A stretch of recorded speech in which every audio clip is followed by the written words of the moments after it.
दोस्तों, आज हम बात करने वाले हैं एक ऐसी डार्क मिस्ट्री और सुपरनैचुरल फिल्म की जिसका नाम है कॉन्स्टेंटीन। ये फिल्म डीसी कॉमिक्स के हेलब्लेजर कॉमिक्स पर आधारित है और इसका नायक है जॉन कॉन्स्टेंटीन, एक ऐसा आदमी जो इंसानों और डेविल्स की दुनिया के बीच फंसा हुआ है, ना पूरी तरह भगवान के पास और ना ही पूरी तरह शैतान से दूर। तो चलिए बिना समय गवाए शुरू करते हैं कॉन्स्टेंटीन की कहानी। फिल्म के शुरुआत में ही हमें दिखाया जाता है स्पीयर ऑफ डेस्टिनी यानी तकदीर का भाला। ये जिसके भी पास होगा वो दुनिया की तकदीर बदलने का सामर्थ्य रखता है।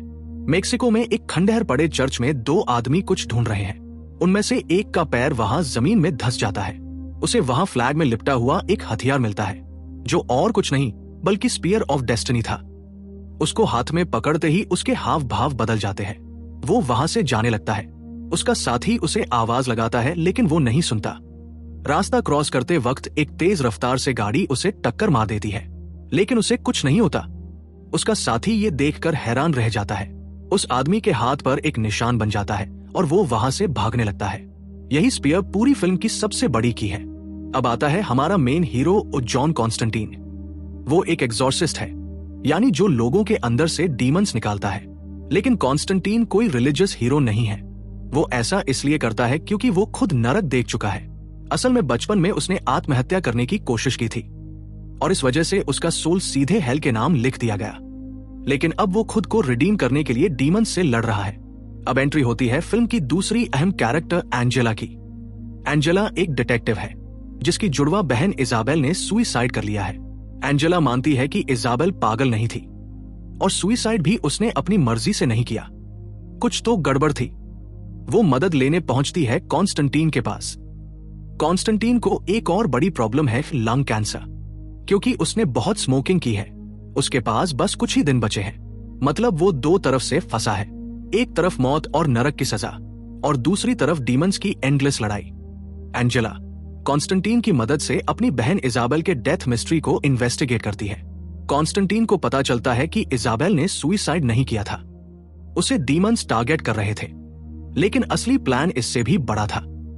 इस फिल्म की सबसे इंटरेस्टिंग चीज है balance of heaven and hell.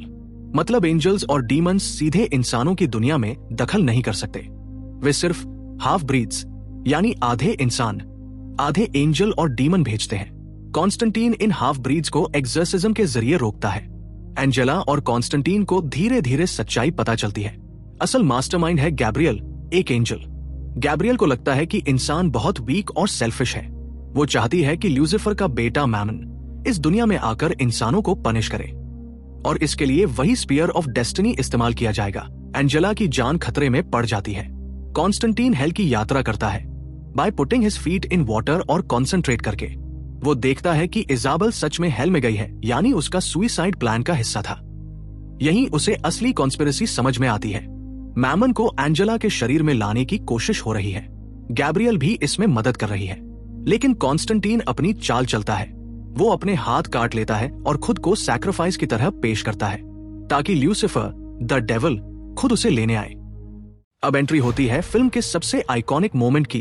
ल्यूसिफर pure white suit लेकिन प्योर इविल वाइब्स।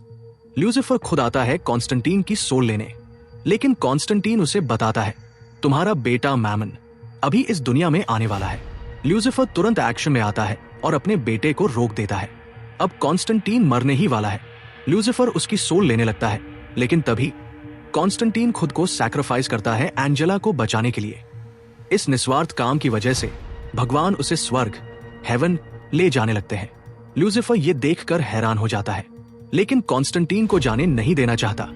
वो उसके फेफड़े ठीक कर देता है और कहता है अब तुम जियो ताकि धीरे धीरे गलती करो और आखिरकार फिर मेरे पास आओ। फिल्म के अंत में कॉन्स्टेंटीन अब सिगरेट छोड़ देता है। वो एक बदला हुआ इंसान बन जाता है। एंजेला को इजाबेल की आत्मा के बारे में सुकून मिलता है और स्पीयर ऑफ डेस्टिनी फिर से छिपा दिया जाता है। तो दोस्तों, ये थी कॉन्स्टेंटीन की पूरी कहानी। ये फिल्म सिर्फ सुपरनैचुरल थ्रिलर नहीं है, बल्कि ये गुड वर्सेस इविल, रिडेम्पशन और फेथ की कहानी है। कियानू रीव्स का कॉन्स्टेंटीन आज भी फैंस के लिए आइकॉनिक रोल है। अगर आपको एक्सप्लेनेशन पसंद आई हो तो वीडियो को लाइक और शेयर करना मत भूलना।